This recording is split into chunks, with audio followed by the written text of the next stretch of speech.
Hello everyone, today is 20th of April, now it's 10 to 10 in the morning Moscow time. I'm Levan Gudadze and this is first news summary of the day in which I will share all the main news that are making headlines in Russian media outlets and Russian language pages. Main news update will be on my Patreon page with some more detailed information. If you are interested, please subscribe, link is under this video in the description box and the pinned comment. And so let's go through some news now. RIA Novosti's report that over the number of regions of Russian Federation during the night time, some 50 Ukrainian drones have been destroyed and suppressed by Russian air defense systems and radio electronic warfare. RIA Novosti's report that UN condemned killing of Russian military correspondent of the Izvestia newspaper, Semyon Yeremin. He was killed in zone of special military operation with the drone strikes.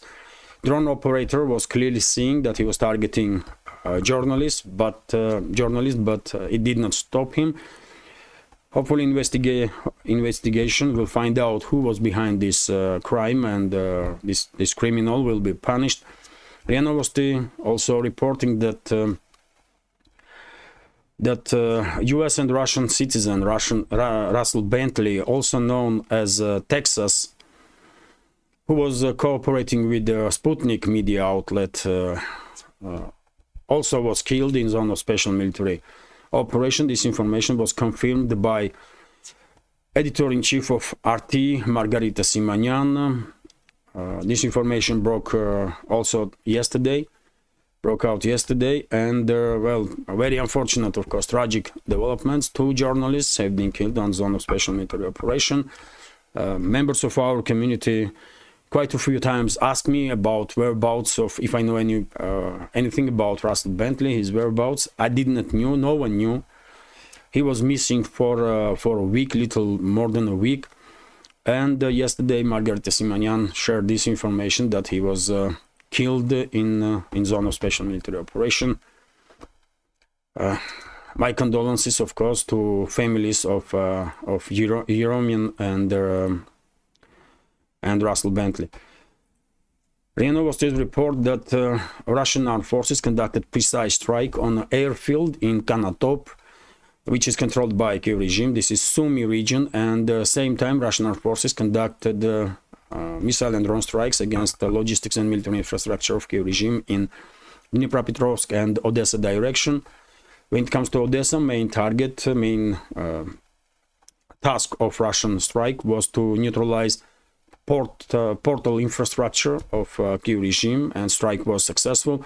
RT is reporting that Foreign Minister of Russian Federation yesterday had a big talk or interview with a number of Russian newspapers, and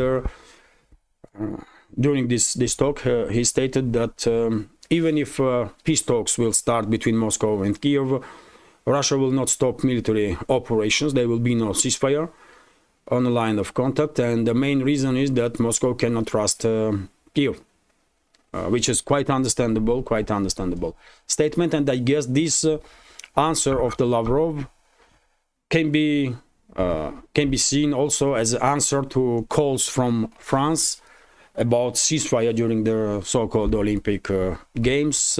I don't think Moscow will even consider stopping military operations, exactly because of the lack of the trust, not just in Kiev regime, but also in number of major capitals in the collective West. US, Paris, London, Brussels, Berlin.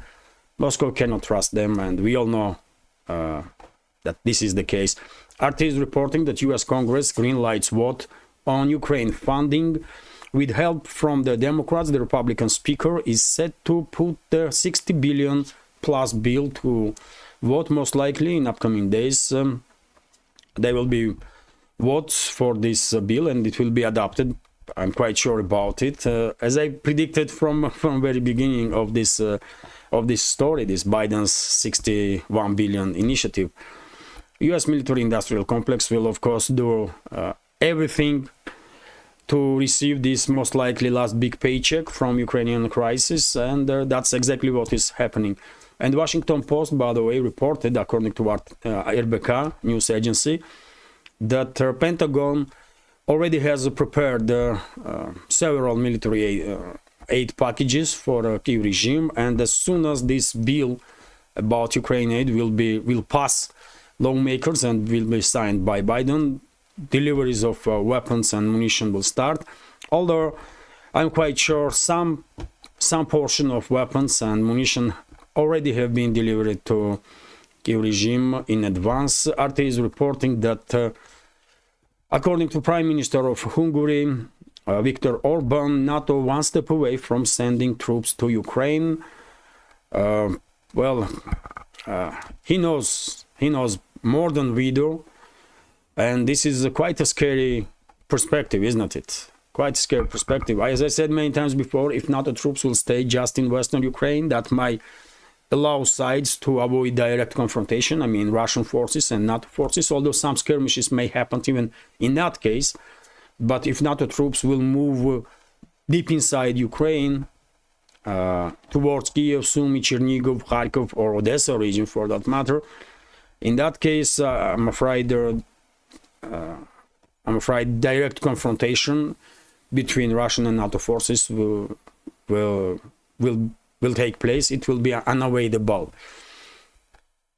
Of course, details, by the way, of the Orban statement in my news update on Patreon. RT is reporting that U.S. House Speaker announces new axis of evil.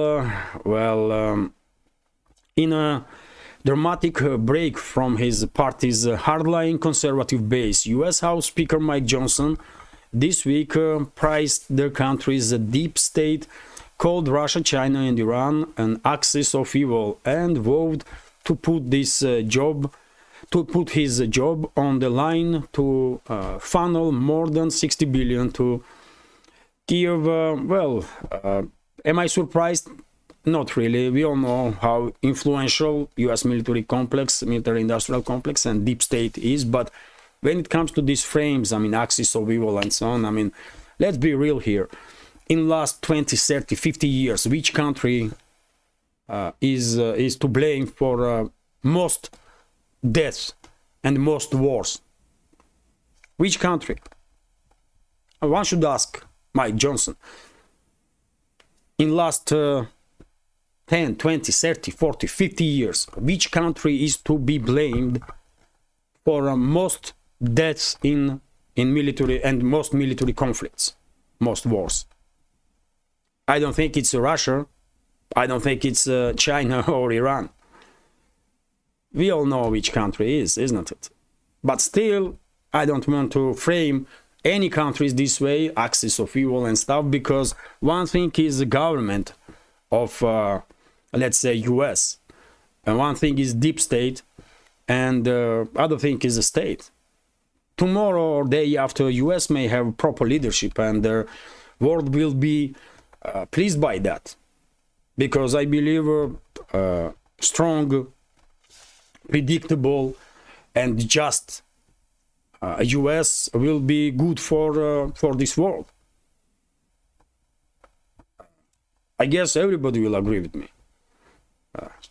So therefore, I'm not gonna frame no country this way, but you know, TASS news agency is reporting that Biden made a quite interesting statement that the US enriched 90 kilograms of uranium, and he was bragging about, and that's why I'm sharing with you this information. I mean, since when nuclear superpowers are bragging about being able to enrich uranium? Maybe things are so bad in terms of presidential campaign of Biden that they are now, I mean, trying to present as some breakthrough quite banal stuff also, like enriching 90 kilograms of uranium. Really? And what? Unbelievable, man. RIA Novosti is reporting that in upcoming weeks and months, US will most likely start withdrawing its military forces from Niger, and the first 1,000 US troops will leave as soon as possible as a result of a negotiation between Niger and US. So it's not just France that have been forced to withdraw its forces, its occupying forces from this African nation. US will also do the same. RT is reporting that Israeli minister is under fire for lame Iran Twitter. I'm talking about Itamar bin Gavir, who basically kind of mocked the recent strike against Iran, well, his tweet on X did not go down well among even more radicals in Israel that this bin Gavir is. Details, of course, in my news update, by the way, on a Patreon. Let's continue into Fox is reporting that, well, according to reports on the CNN, Israeli strike that took place yesterday on Iran was quite limited and did not cause much damage on the ground. Although when it comes to targets of that strike, we have information which I mean we should take with a pinch of salt, but according to media reports, main task of Israeli strike on Iran was to destroy radar in vicinity of Isfahan city, and this radar, according to reports, plays crucial role in air defense of not just Isfahan but also Natanz, where of course major nuclear facilities are located, major Iranian nuclear facilities. But yet again, according to reports, this radar was damaged, but which is significant. But strike itself definitely was somewhat limited, and therefore I think, as I said yesterday, by the way, that was my reading of the situation, and I believe Iran has every reason to not really escalate any further. Sides exchange strikes, and I don't think anybody will criticize Iran if there will be no retaliatory strike now from Iranian forces. Not Iran, not any other country in the region, and definitely not the allies of Iran and friendly nations towards Iran want to see regional war in the Middle East. It's in nobody's interest, with the exception maybe of Netanyahu, his criminal government, and some groups in the collective, in the ruling class of the collective West that want regional war in the Middle East to distract shipping in the Persian Gulf and the Hormuz Strait, so that they will cut China from Middle Eastern energy sources. I spoke about this topic quite a number of times, so no need to continue. RT is reporting that Blinken reveals U.S. stance on potential Israeli invasion of Rafah. A major offensive would have terrible consequences, the U.S. Secretary of State has said.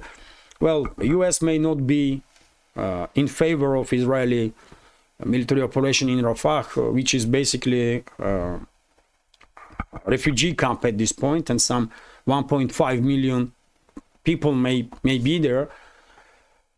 And of course, major Israeli assault will cause thousands and thousands, probably tens of thousands of casualties among civilians.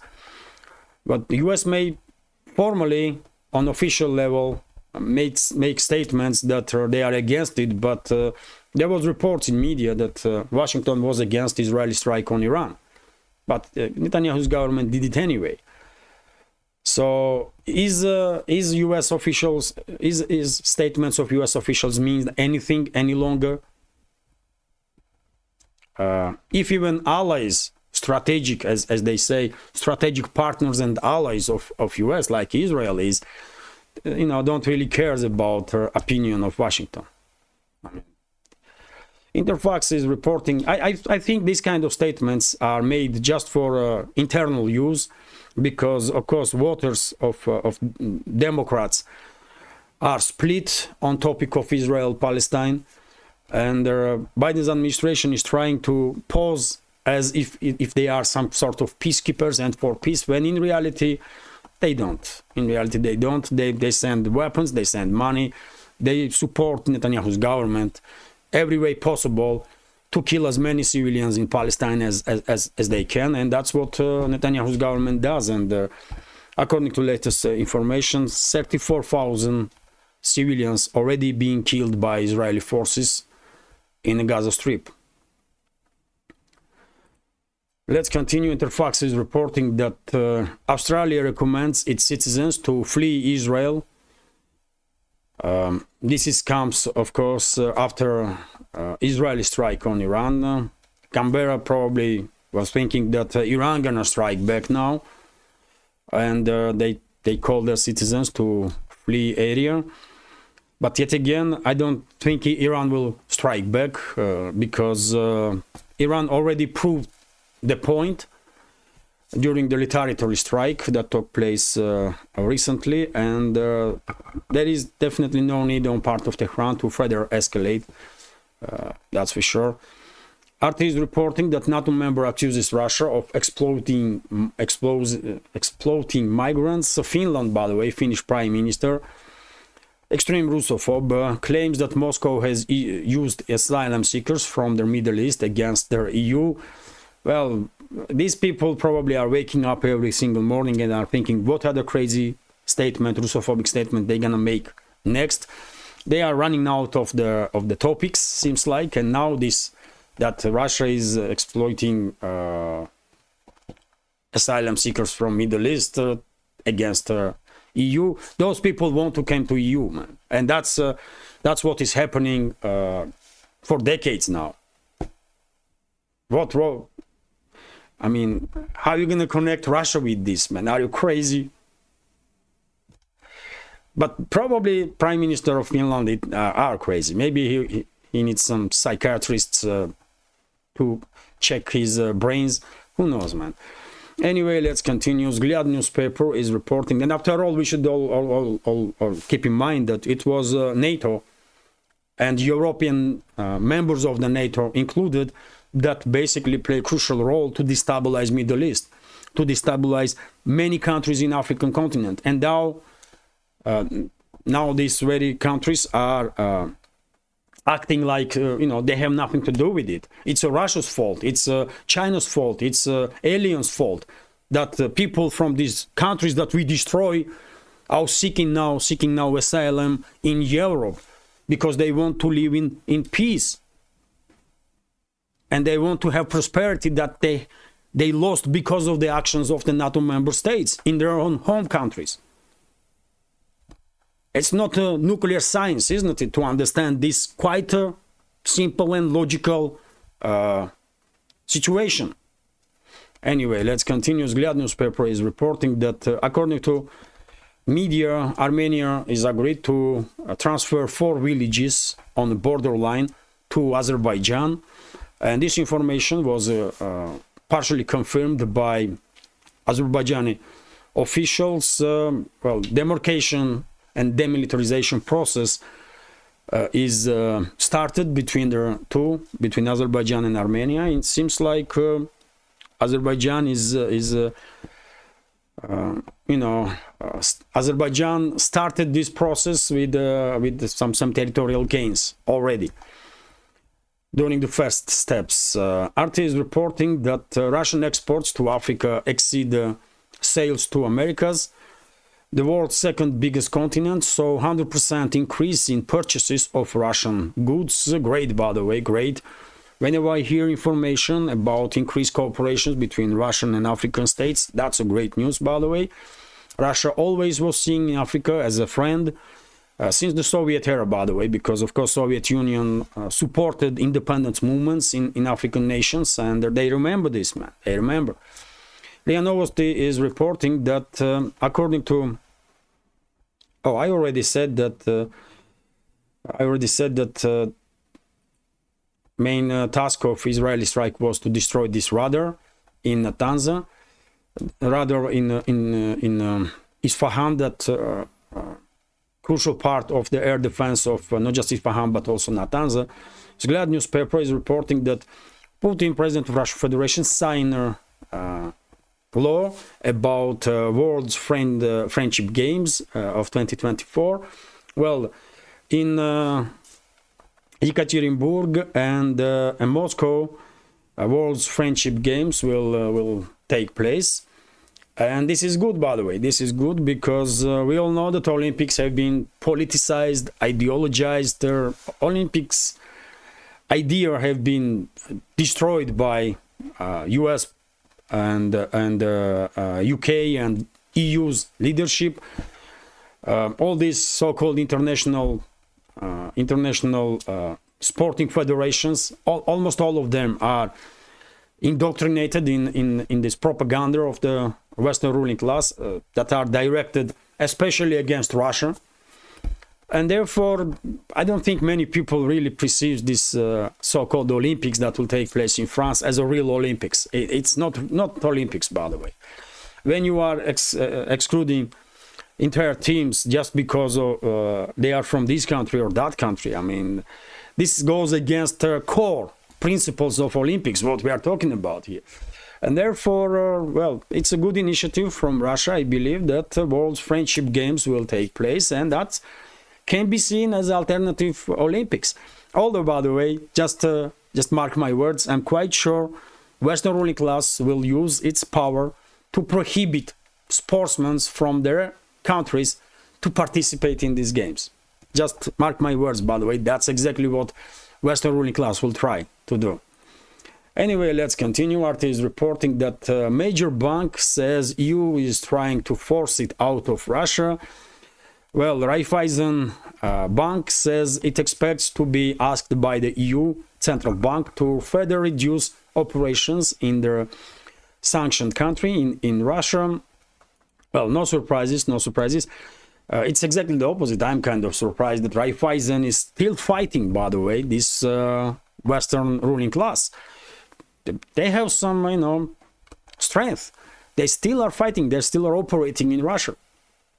Until now, when all other banks ran away. That's how much they were afraid of Western sanctions. Let's see how long Raiffeisen will withstand this pressure. But it's fascinating story, really. RT is reporting that euro hits historic low in SWIFT transactions. Share of EU single currency dipped below 22% in March, according to data. Interesting.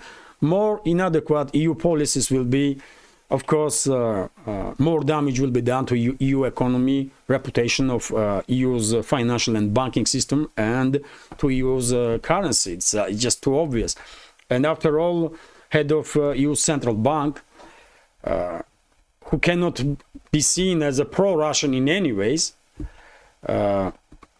Christine Lagarde openly said that policies of the bureaucrats, EU bureaucrats, are harming EU, and if they will now start to seizing Russian frozen assets, then that will be probably final blow to any prospects that EU's economy might have in the future. But anyway, let's continue. TASS News Agency is reporting that US sanctioned again, by the way, sanctions. US sanctions one Belarusian and 3 Chinese companies. And you're not going to believe what reason is. According to US, those companies were supporting Pakistan to develop its missile programs. And I don't know about Chinese companies, but in Belarus, Minsk, I have to translate this, by the way,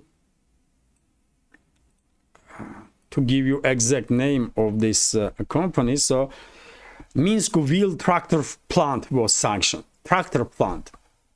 And the reason that this tractor plant that produces tractors, for God's sake, was participating in some missile programs of Pakistan. Really?